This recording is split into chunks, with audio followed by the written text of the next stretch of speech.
Avoir son propre Home Lab à la maison, ça permet également d'héberger son propre site web. Et le site web que vous voyez ici est hébergé chez moi, sur mes petits ordinateurs que j'ai installés dans les vidéos précédentes. Comment faire ça? La première chose dont je vais avoir besoin pour pouvoir avoir mon site web qui soit hébergé sur mon petit Home Lab, ça va être un nom de domaine. Alors on peut faire sans, il y a des choses un petit peu plus compliquées. En termes de simplicité, la méthode que je vais vous proposer ici, c'est celle que j'ai trouvée la plus simple. Si vous en connaissez une un peu plus simple, n'hésitez pas à le mettre dans les commentaires. La première chose à faire, c'est que notre nom de domaine, on va l'acheter chez un fournisseur et on va héberger les serveurs DNS chez un autre fournisseur qui va nous proposer des outils pour accéder à notre Home Lab. Cet autre fournisseur, c'est un très gros fournisseur sur Internet qui s'appelle Cloudflare. Donc on va avoir besoin également de créer un compte chez Cloudflare. Donc je vous laisserai créer un compte chez Cloudflare. Je crois qu'il faut mettre un numéro de carte bancaire, mais moi je n'utilise que les outils gratuits chez eux. Ça ne m'a pas posé de gros soucis jusqu'à présent. Lorsque vous allez être chez Cloudflare, la première chose qu'il va falloir faire, c'est transférer un nom de domaine. Pour ça, quand vous êtes sur votre compte, il va y avoir l'enregistrement des domaines, ou ici ajouter un domaine. Vous voyez que là, mon domaine, il est déjà là, mais je vais vous montrer comment on fait. On ajoute un domaine. On va donner ici le nom du domaine qu'on veut rajouter. Par exemple, là, je vais mettre rougi.fr, mais peu importe. Je vais faire continuer. Et ici, il va me proposer l'offre gratuite par défaut qui correspond très largement à ce que je peux faire. On va continuer. Et c'est ici où il va me donner les informations qui seront utiles à mettre chez la personne chez qui j'ai acheté mon nom de domaine. On appelle ça le bureau d'enregistrement, le registrar en anglais. Quand j'arrive dans cette fenêtre-là, ici, il va me dire qu'il a découvert le nom de domaine. Pour le moment, il n'est pas sûr que c'est à moi qu'il appartient, mais il a découvert le nom de domaine. Il a pu voir que le nom de domaine, actuellement, il était hébergé chez Infomaniac. Et il va me proposer de le mettre derrière un proxy. Ça veut dire qu'on va donner l'adresse IP des gens de chez Cloudflare, qui va recevoir le trafic. Et après, on verra l'opération suivante, qui va être de rerouter le trafic qui arrive chez Cloudflare sur notre machine. Mais pour ça, il va falloir que Cloudflare puisse gérer notre nom de domaine. Et donc, on va transférer les serveurs DNS chez Cloudflare. Donc pour ça, il me dit, bah voilà, c'est prêt à être fait. On va passer à l'activation. Il me donne un certain nombre d'informations ici. Et il me dit, les deux noms de domaine qu'il va falloir mettre en place, c'est arly.ns.cloudflare.com et kai.ns.cloudflare.com. Juste avec ces deux informations-là, je vais pouvoir transférer le nom de domaine chez Cloudflare. Dans le tableau de bord de mon registrar, de mon bureau d'enregistrement, j'ai affiché les informations concernant le nom de domaine yrz.fr. Ici, j'ai déjà fait le changement, mais pour faire le changement, je vais descendre un petit peu et je vais faire modifier les serveurs DNS. Et qu'est-ce que je vais mettre dans modifier les serveurs DNS? Je vais mettre serveur personnalisé, arly.ns.cloudflare.com, kai.ns.cloudflare.com, qui sont les deux informations qu'on m'a données ici. Donc je fais ça, je valide, et à partir de ce moment, Cloudflare va pouvoir gérer notre nom de domaine. Ça veut dire qu'on l'a acheté à un endroit et il est utilisé, géré à un autre endroit. Mais on fait ça, et en général, une fois qu'on a fait ça, il faut attendre quelques minutes, voire quelques dizaines de minutes, le temps que toutes les vérifications se fassent bien. Pour pouvoir utiliser ça, on va installer un site web sur mon Umbrella OS. Le site web que je vais installer, c'est un WordPress. J'ai fait des essais avec Ghost. Il y a quelques petits problèmes techniques avec Ghost qui le rendent un petit peu plus compliqué à manipuler. Moi, je veux quelque chose de simple. Donc là, j'ai installé WordPress. Quand vous l'installez, il faut être un petit peu prudent. Il faut bien attendre 1 à 2 minutes après l'installation avant de se connecter dessus, puisqu'il est en train de déployer sa base de données. Et avant, il vous affichera un message d'erreur. Donc là, je vais dire que je suis en français. Continuer. Et donc, j'installe WordPress. Donc là, il me dit maintenant, si vous voulez vous connecter. Donc, je vais donner mon identifiant, le mot de passe que j'ai rempli tout à l'heure. Et à partir de là, je suis sur un WordPress. Voilà, alors là, j'ai fait un beau site web. C'est dommage, il n'y a que moi qui peux y accéder parce qu'il tourne sur mon Home Lab à la maison. À partir du moment où je ne suis plus chez moi, je n'y accède plus. C'est là où intervient Cloudflare. Si je vais sur mon tableau de bord Cloudflare, là où il y a mon nom de domaine, vous voyez qu'il y a un élément sur la gauche qui s'appelle Access. Alors il est possible que pour y avoir accès, il faille s'inscrire et donner un numéro de carte bancaire. Moi je suis dans les options gratuites, j'utilise depuis des années sans souci. Cet outil Access, il s'appelle maintenant Zero Trust. Donc je lance Zero Trust. Je choisis le compte sous lequel je suis connecté parce que je peux avoir plusieurs comptes. Et ici, comme vous le voyez, il y a une partie réseau. Et si je vais dans réseau, il y a un tunnel. Et c'est ça qui va m'intéresser. Le tunnel va permettre à ce que ma machine qui est dans HomeLab discute avec les machines de Cloudflare. Et donc, dans l'autre sens, que Cloudflare puisse discuter avec mon HomeLab. Donc moi, je vais ajouter le tunnel. Je fais un Cloudflare D, démo vidéo par exemple, hein, j'enregistre mon tunnel, et à partir de ce moment-là, il va me donner un jeton. Ce jeton, ou cette commande, va permettre à mon HomeLab de venir se connecter chez Cloudflare. Donc ça, cette commande qui est là, il va falloir que je la lance sur mon Umbrel OS. C'est assez simple, si je vais dans Umbrel, que je vais dans l'App Store, je recherche Cloudflare, vous voyez qu'il y a Cloudflare Tunnel, je l'installe. Voilà. Si jamais j'ouvre l'application Cloudflare Tunnel, il me dit pour le moment, c'est pas joignable, je peux rien faire. Évidemment, il faut configurer l'application. Je clique là et il me demande la commande que Cloudflare me propose. Est-ce que je peux la mettre ici? Donc oui, je vais la mettre. Hein. Je viens ici. Je vais prendre celle-là ou celle-là, peu importe. Je prends la deuxième, elle est plus simple. OK, copier. Je viens ici, je la colle. Et ici, vous voyez que le token, tous les caractères bizarres qu'il nous met, ça, c'est quelque chose que vous devez garder d'absolument confidentiel, puisque c'est ce qui va vous permettre à une machine de se connecter chez Cloudflare sur votre compte. Donc, je fais Save and Restart. Voilà, donc là, il redémarre. Et cette fois, si je reviens sur Cloudflare, je vais descendre un petit peu, puis je vais faire suivant. Il me dit, voilà, on est connecté. Il me dit d'ailleurs que la version de Cloudflare D n'est pas la dernière. Il va falloir attendre qu'Umbrel OS publie une nouvelle version pour pouvoir la mettre à jour. Donc je fais suivant. Et puis par exemple, je vais choisir que mon WordPress il soit visible dans le nom word.yrz.fr. Par exemple, Word pour WordPress. Donc je mets Word dans mon sous-domaine. Le domaine yrz.fr que on avait choisi, qui est hébergé chez Cloudflare. C'est important que ce soit celui-là, c'est pour ça qu'on est hébergé là-bas. Et quand on va aller sur word.yrz.fr, ça va être redirigé à l'intérieur sur mon HomeLab. À quelle adresse? Eh bien, à HTTP. Et ici, on va mettre quoi? On va mettre le site de démo. Ici, c'est umbrel.local 8567. Ça va permettre à Cloudflare de savoir quelle est la machine dans mon HomeLab vers laquelle il faut envoyer ce qui arrive sur word.yrz.fr. Donc, je fais ça. Voilà, je mets l'URL. Et j'enregistre le tunnel. Donc, quelques instants à attendre. Voilà, il me dit maintenant, c'est enregistré. Il me dit juste qu'il n'est pas à jour. Et si jamais je choisis d'aller sur word.yrz.fr, eh bien, ça ne marche pas. C'est embêtant. C'est embêtant parce que moi, je voulais qu'il fonctionne. Pourquoi ça ne marche pas? Eh bien, si je vais dans mon WordPress, pour lui, le nom de domaine avec lequel il travaille, c'est umbrel.local. Donc, je vais changer ça. Je vais dans les réglages. Et voilà, il me demande quelle adresse. Eh bien, l'adresse, c'est pas celle-là.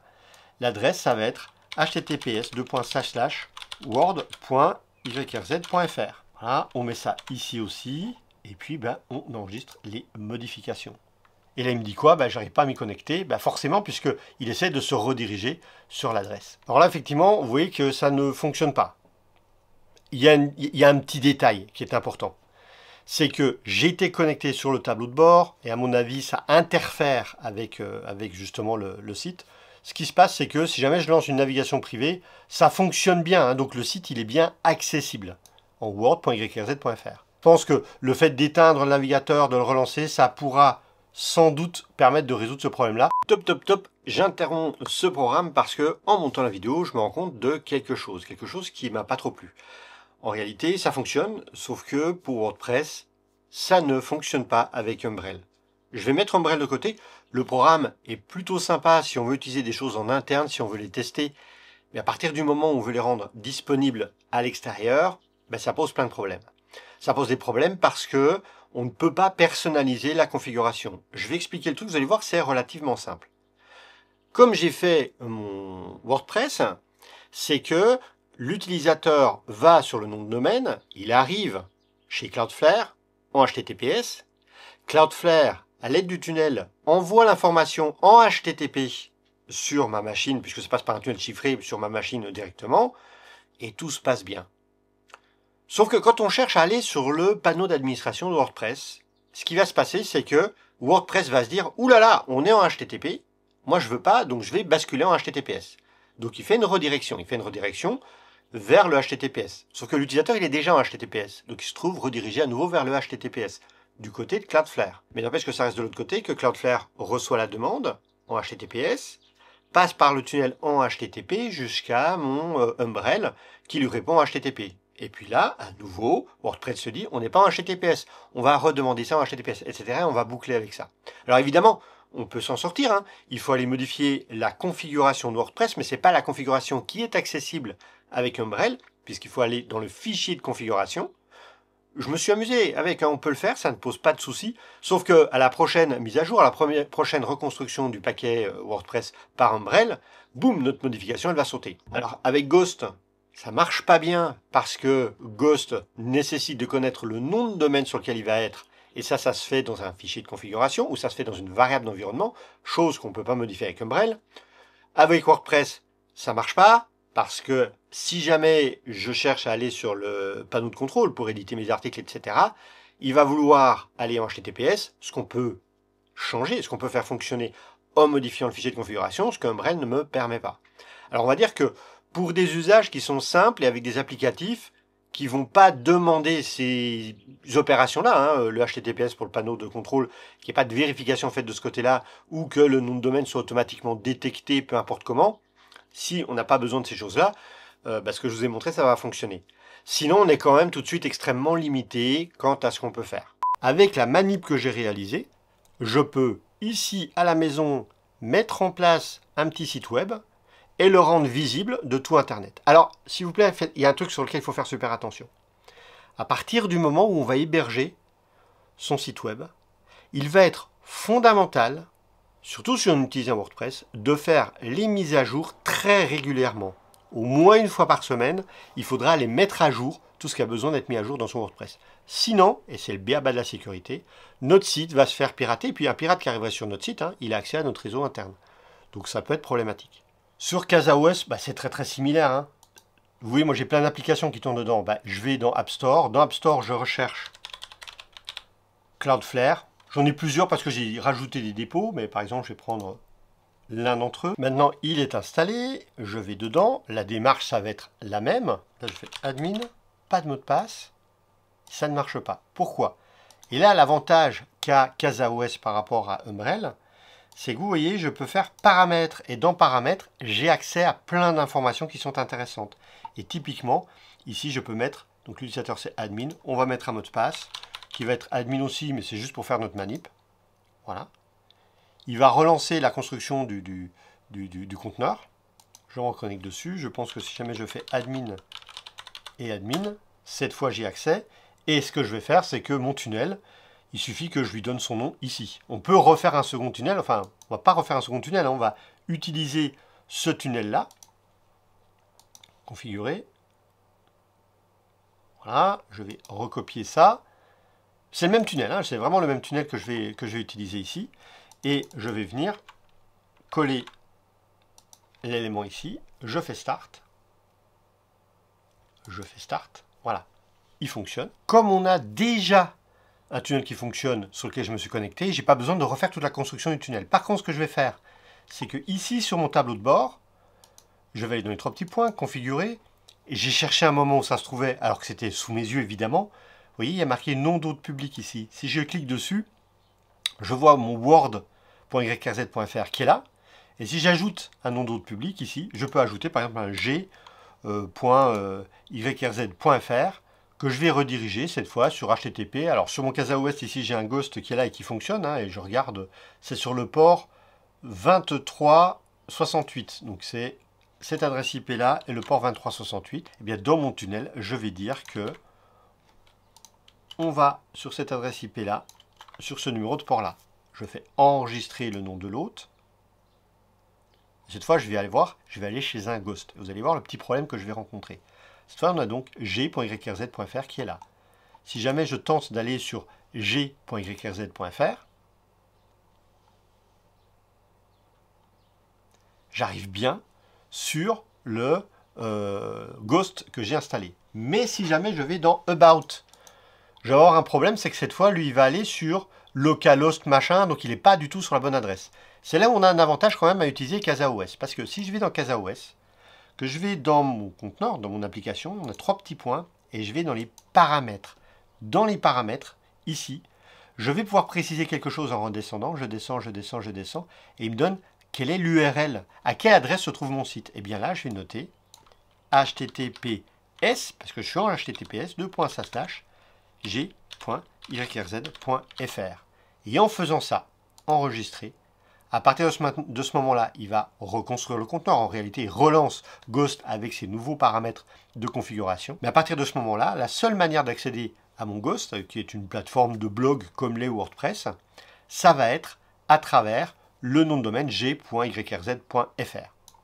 Donc voilà, maintenant il fonctionne. Et si jamais je vais dans le About, je suis bien sur le domaine yrz.fr. À partir de ce moment-là, il peut y avoir votre navigateur qui a gardé en mémoire, qui a gardé dans le cache l'ancienne destination. Donc il faut soit vider le cache, soit attendre un petit peu et les données vont se réactualiser comme il faut. Mais à partir de ce moment-là, vous pouvez prendre votre téléphone, aller sur le site. Le site, il est disponible sur les internets. Et donc ça nous permet, d'une façon relativement simple, de permettre un accès au service qu'on va héberger sur notre Home Lab depuis l'extérieur. Ce que je vous ai montré là, c'est comment on l'utilise sur Umbrella OS. Il y a des limitations, notamment Ghost.